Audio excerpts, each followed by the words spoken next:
Instead, I'm just going to sit here and do a screen share and talk a little bit about my country, the Dominican Republic. So the Dominican Republic is fairly small. It's about 10.5 million people. Some important things to think of are that they are 95% Roman Catholic, so they have a little bit of a conservative background, and they follow the French Civil Code from when they were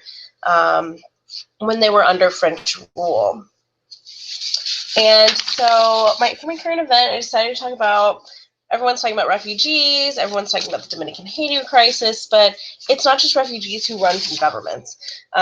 These are two Frenchmen that were going through the Dominican Republic on drug trafficking. The Dominican Republic is one of the largest hubs, or was, depending on how you see it, for drug trafficking in the Caribbean. So because of this, there were a lot of issues with the government, and this can give light to many topics. I could discuss the government and their crackdown on drugs and drug trafficking. I could discuss healthcare systems, if they support addicts or not. But I feel like one of the most interesting critiques of this idea is that nothing in the Dominican Republic stays in the DR.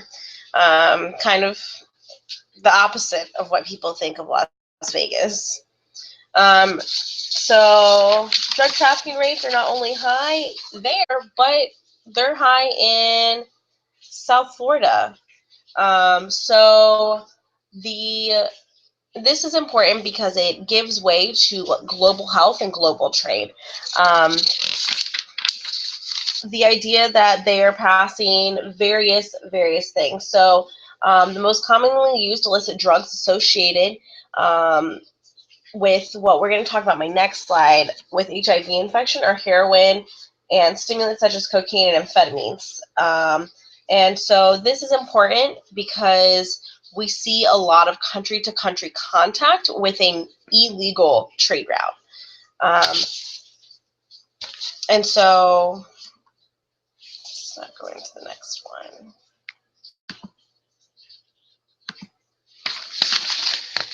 So this is where we get to talk about HIV and AIDS.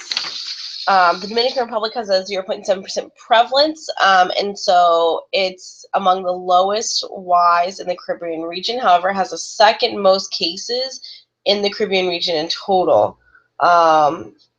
So the prevalence percentage-wise, that's just based on population, but they have the second most cases, second to only, as you can see, Haiti. And we'll talk about how this is getting better because this is from 2014.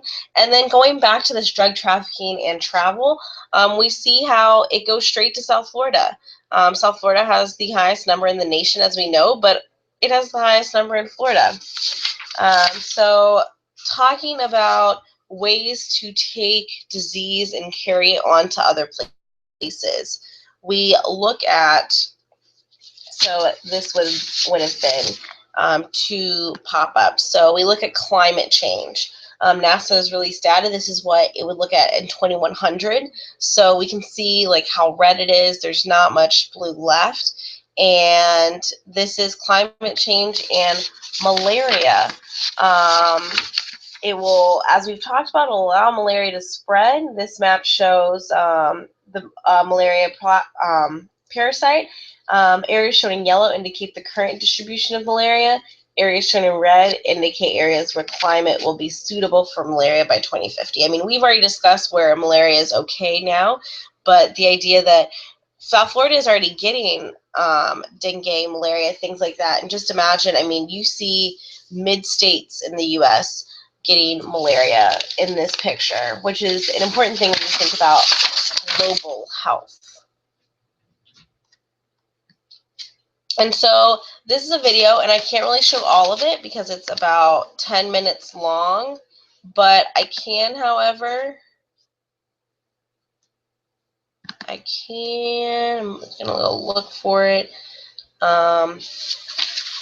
I can, however, show what a little bit's about. So the number of people living with HIV in the Caribbean fell sharply in the first half of this decade, and And we think that it's due mainly to this idea of the UN coming together, making a 15-year plan.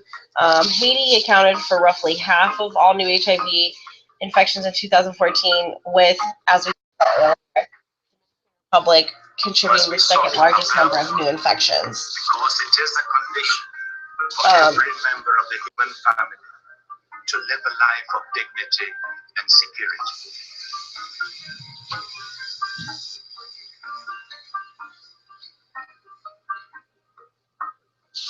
So I believe as we are slowly improving HIV health, this can trickle down into other health measures.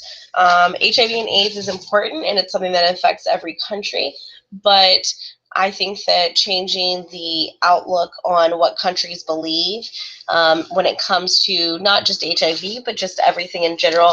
The Dominican Republic, with their Roman Catholic background, doesn't have a lot of leeway with the LGBTQ population and many others. So trying to trickle this into, if we're going to take care of this phenomenon, then we should be worrying about not just HIV, but everyone's health. And then I'm just going to leave you with things that I couldn't fit in at the time. So as we talked about, this is an illegal trade route. How may this affect other trades? I didn't really see anything about it. And then how in your countries or any countries that you've heard in America, else are people transmitting diseases, ideals, and nonsense to and from, because this idea is it's not just the normal trade routes that we're looking at. So yes, I'd like to say thank you, and I'll hopefully see you in class next week.